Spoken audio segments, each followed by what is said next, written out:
Okay, my name is Mark Beeson, and I'm Professor of International Politics at the University of Western Australia. It depends, I think. It depends on what your perspective is and what you think is really important in this agreement. And it's important to remember that it's a trade agreement, and even when the United States was part of that agreement, many people were very critical of the content of the agreement. So there's one set of issues about whether it's a good trade agreement or not. But the other bigger question, I think, is what the TPP represented for the United States as a part of their overall foreign policy towards the region. And in that case, I think many of the United States' principal allies, like Japan and Australia, are very disappointed that the United States pulled out of the agreement because they've made a big effort to try and make the agreement successful and spent a lot of time negotiating on it. So they are very disappointed. So the question now is what happens?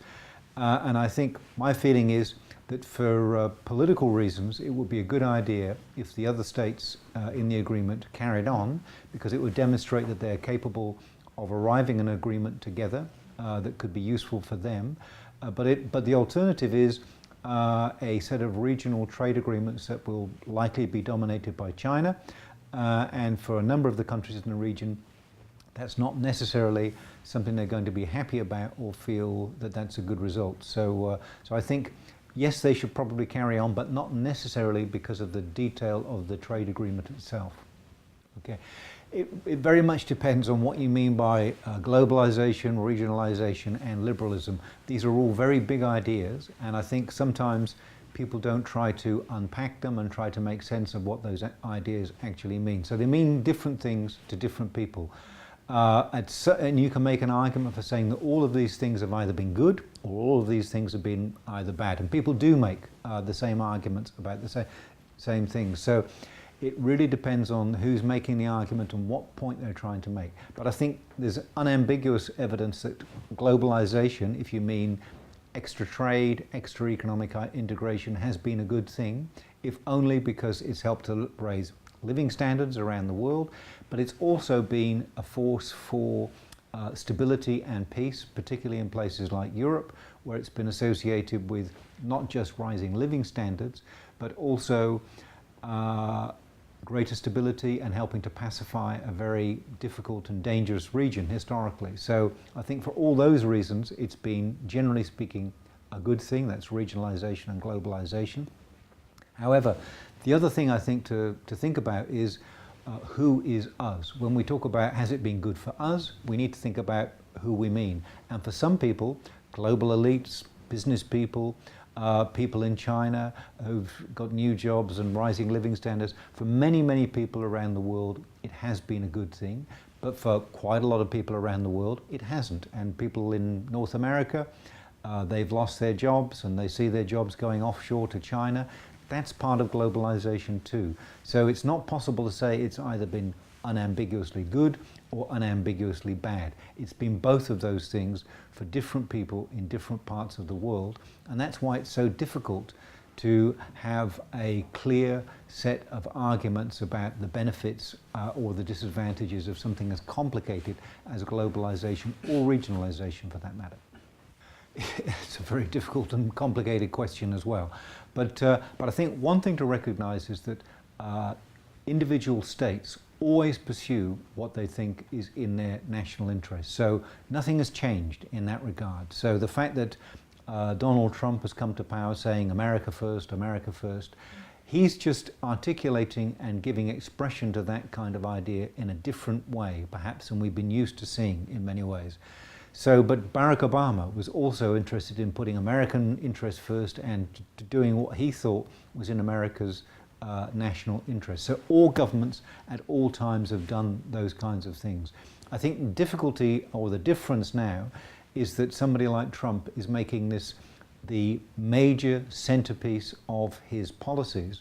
And I don't think he really appreciates that America, in inverted commas, has benefited a lot from globalization, integration, and the kinds of policies that America encouraged for many years before Trump arrived. So my point would be that countries have always pursued what's in their national interest. I think the difference is that somebody like Barack Obama and many presidents before him recognize that it was in the United States' interest as well to be part of this complicated international set of institutions that the Americans were largely responsible for creating after the Second World War, that those institutions, that idea about globalization actually worked in America's interests. So I think, as I say, all countries always pursue their national interests, but I think what's different is that some countries are much more sophisticated about the way that they pursue those interests, and some countries actually recognize that being involved in international institutions could be, and possibly should be, a big part of how that national interest is actually pursued. So it's dependent on being involved in a complex set of international institutions from which potentially lots of countries can benefit. That's a very interesting question, a very important question as well. There are a couple of ways of thinking about this particular problem. I think that Brexit, Britain's withdrawal from Europe, will be a disaster for the British economy and arguably Britain's place in the world. Now, this won't be revealed immediately, but over the next few years, I think it will become clearer and clearer that this was a bad decision for the British people to make, and they will be potentially major losers from this particular policy option. What that could mean for Europe is that it may paradoxically encourage Europeans to be more cooperative, and there are already signs of this happening, that other European countries are recognizing that this may be bad for Britain and that there are good reasons for them continuing to cooperate. So they may be driven to put aside some of those national differences because they're seeing what's happened to Britain. They're also seeing that the United States is not likely to be a big supporter of the European Union or of European development more generally. So again, Angela Merkel has already said that Europeans have to be more self-reliant and have to band together to adjust to these very difficult and challenging external circumstances, which being more unified may help them to address. So that could be what will happen, that Europe might actually become stronger. However, if that's going to happen, a couple of other things have to happen in Europe as well. One is they've got to fix the economic problems, particularly around the euro, because if they can't sort that out, that's going to be a continuing difficulty and problem and a source of division within the European countries. The other thing that they've got to do, of course, is to convince the European people, the people of Europe generally, that the European Union is still in their interests, that it's still capable of improving their lives, and it's still capable of acting in ways that are going to make them feel secure and prosperous. And all of those things are uncertain at the moment. And there are questions about the control of Europe's borders. There are questions about the European Union's ability to be able to act in a democratic way that allows ordinary European people to be represented and feel as if they're being heard. Those questions are still unresolved. So I think the big point to make is that the European Union faces some really, really important challenges, and it's not obvious that it will be able to solve those challenges or questions. But if it can, then, or begin to at least look as if it's making progress on those issues, then I think it is possible that the European Union will continue to be an important organisation. I think whatever happens, even if the European Union cannot solve some of those problems, as an institution, it will continue because it's very difficult to get rid of institutions. So it will continue in some form, but whether it's a powerful and effective institution will depend on how the policy-making elites in Europe actually respond to the challenges that they're being faced with at the moment, I think. Again, it depends. It's very difficult to give a simple answer to that kind of question. But what we can say, I think, is that there's two kinds of liberalism that people are interested in. There's political liberalism and there's something like economic liberalism. And I think in places like East Asia and Russia, neither of those ideas has ever been strongly supported or been that influential. So there's an initial question about how widespread different forms of liberalism have been in the past, never mind in the future. So, and arguably, it's only been in Western Europe, North America, places like Australia, South Korea too maybe, that those kinds of values, either politically or economically, have been really important and significant in shaping the way that the country actually operates. So that's one thing to keep in mind. I think there is a big question about Europe and North America's role in promoting a form of political liberalism at the moment, and I think that is the set of ideas that is most in danger at the moment, it seems to me, because it's the most difficult and challenging to sustain, and that's why what's happening to Europe is so important, and that's why what's happening to America is so important as well, because clearly Donald Trump is a different kind of political leader, one who doesn't, I think, really understand what political liberalism actually means, or has much respect for the basic institutions of American government and the legal system in America that make America such a distinctive place in theory and in history at least. So there's a big question about America's support for this. There's a big question about the European Union's ability to be able to maintain support for those practices and institutions as well, because they're under challenge from a lot of different areas, not least radical Islam and those kinds of things. Can anybody else offer a different model or different way of organizing the world? That's a pretty interesting and important question. I think the only country that really can is China, but there's a big question, firstly, about China's willingness to play the role as a so-called global hegemon and offer not just leadership, but the kind of collective goods, as economists describe them, that the Americans, to some extent at least, offered for 50 or 60 years or so, and that means opening up your domestic market, allowing your currency to float, those kinds of things. There are big questions about whether China's willing to do that, and of course there's a big question about what kind of political model China offers to everybody else as well. And even if people thought that the so-called Chinese model of development was impressive and attractive, there's a big question about whether other countries in Africa or even in Asia could actually follow that model and reproduce the kinds of policies and successes that China has enjoyed over the last 20 or 30 years or so. So it's not at all obvious that the Chinese model or anybody else's model, certainly not the Russian model, is attractive or transferable. And that was the great strength, I think, of the so-called Washington Consensus and the model that the Americans championed for so long, that other countries could buy into that to some extent and enjoy its benefits without having to do terribly much. And it's not clear that the Chinese model offers a real alternative to that at the moment, I don't think. I think populism is clearly a force that's on the rise in different parts of the world.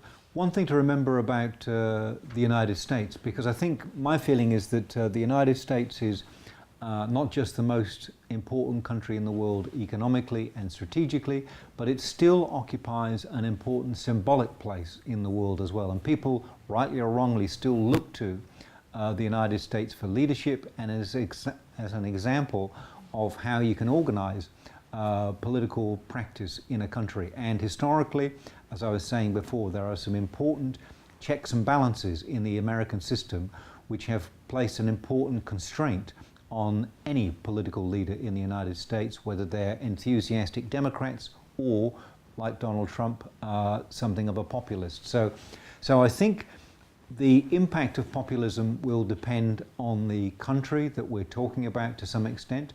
And in America, hopefully, the checks and balances that do exist there will constrain Donald Trump and what he can do. And hopefully, the majority of the American people's ideological commitment to democracy as the best way of organizing political life will continue, and it won't become problematic. Because I think the big test is, can a populist leader change the domestic political institutions of a country so that the country operates in a significantly different way. And that's what Adolf Hitler did in Germany before the Second World War, and that's why he became so dangerous, and why other leaders in other countries, if they change the political system and the kind of institutions that govern it, it becomes very hard to get rid of them. And there are lots and lots of examples of authoritarian leaders who have done just that and become very difficult to dislodge. I'm not as worried about America because I think there are some very smart, educated people who are committed to maintaining a liberal political system in that country. In other parts of the world, in Eastern Europe, which is places like Hungary, which is part of the European Union, it's not as clear because similar processes are in place there, and some of the institutions of that country are being reformed. It's not clear that that commitment to democracy will prevail or continue in the way that many people in Europe expected would happen when Hungary and other countries joined the European Union. So again, it depends on which countries they're talking about, what their political traditions look like, how strong the commitment of the general population is to democracy, and how well the population understand what's at stake and what's happening in the countries of which they are citizens. And that's why I think education generally is such an important issue, because if you have a population that is well educated, has some understanding of the political process, and can take an active part in being part of that process, then democracy is much more secure, populism is much less of a threat. And I think, sadly, that's one of the things that's worrying about the United States, because the education system there is either absolutely brilliant or absolutely appalling. And if you're one of the people who has an appalling education in the United States, it's quite possible that you'll be a supporter of populism and of Donald Trump and maybe not understand quite what's at stake in some of these big issues that are unfolding and playing out not just in America but in other parts of the world as well, I think. Okay, so what should we do after populism and the rise of people like Donald Trump? Well, I think partly it's about the sorts of things I was talking about before, trying to have an educated population, trying to have people who understand political processes and who appreciate the value of the way things can be organized and the benefits that can flow from particular ways of organizing not just national societies but international societies as well.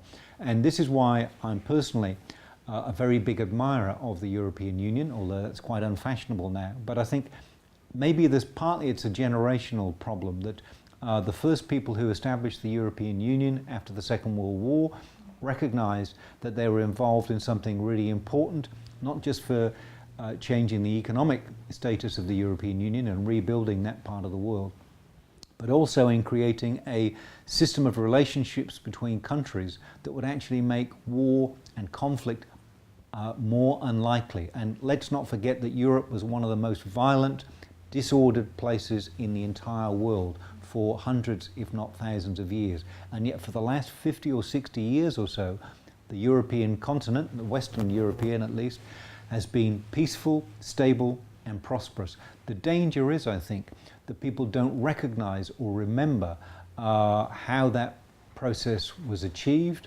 what needed to be put in place to allow that to happen, and they take for granted some of the benefits that have been generated by the European Union, and they forget about what the alternative might look like. And I think the big lesson from history, I think, is to think about what Europe looked like before the European Union existed. And the period between the two wars was when nationalism, populism, fascism rose to prominence. And we know what happens when Europe becomes divided in that way and populist leaders emerge. It ends badly. It ends in conflict and war. And I think the big danger around the world is that people once again start looking to strongmen national leaders who seem to have easy answers to complex problems, and they may not appreciate the benefits of these much more difficult, complex kinds of transnational relationships, which ultimately are not only the best way of trying to secure peace and prosperity, but they are also the only realistic way for trying to address really important problems like global climate change, for example. And that is, I think, the most important challenge that we all still face collectively. It has bigger and more far-reaching security implications than any other problem you can possibly think of. The only way we can possibly begin to address something as complicated and transnational as climate change is through international cooperation. That's the only way it can be done. One nation cannot do this, no matter who it's being led by or how popular he may be in the short term. And I think that's the very dangerous and depressing thing about Donald Trump, that he is repudiating all of these kinds of international agreements and saying we can do this on our own. It's America first, we're going to do this. But the reality is America will also suffer if we don't get things like climate change right as well. It depends. It could go in different ways. In Europe, as I mentioned before, I think it's a complicated picture, but it may be positive, at least in the short term, that people will react positively to Britain's leaving Europe and decide, and Trump's hostility to Europe, and decide that maybe it's a good thing to band together. The other possibility is that we may see regionalism taking very different forms in very different parts of the world. So regionalism in Europe may continue to be characterized by high degrees of democracy, cooperation, and reasonably powerful institutions. My guess that in East Asia, in this part of the world, regional institutions have been much weaker, they've been much less effective, they have much less power to influence the behavior of their members. My guess is that tradition, unfortunately, will continue. Regional institutions will continue to be weak and ineffective. But my guess is that will suit some of the important, powerful countries in the region, particularly China, because China doesn't have any interest in being involved in an organization or an institution that can tell it what to do or put restrictions on its sovereignty or freedom of action. So my guess is that regionalism will continue in some form or other. It will look different in different parts of the world, but in this part of the world, in East Asia, there's a good chance it will be dominated by China in the long term. China will come to dominate the region generally, I think, but the form of regionalism that may emerge in this part of the world as a consequence may be very different to the sort of thing that you'll see in Europe, and that might be precisely the way that East Asian leaders want it, and it won't be terribly effective or meaningful as a consequence, I don't think. Don't think so, no. I think it's good, interesting questions, very difficult to answer, but they're all good and interesting questions.